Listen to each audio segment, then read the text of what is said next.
अरे राजा जनक जी के बाग में, आहो राजा जनक जी के बाग में अलबेला घुमर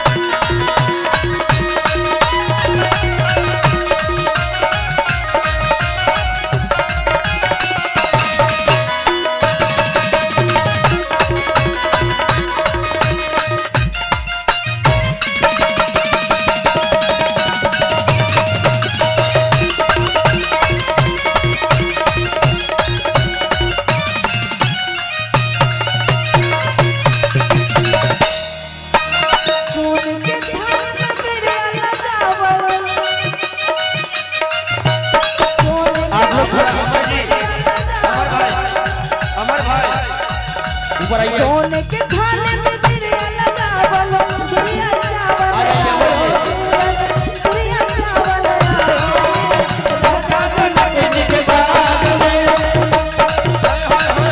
राजा जनक जी के बाग में अलबेला घुमर आए राजा जनक जी के बाग में अलबेला घुमर आए राजा जनक जी के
बाग में।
जोरदार ताली हो जानी चाहिए हमारे दोनों सरकार के। वाह।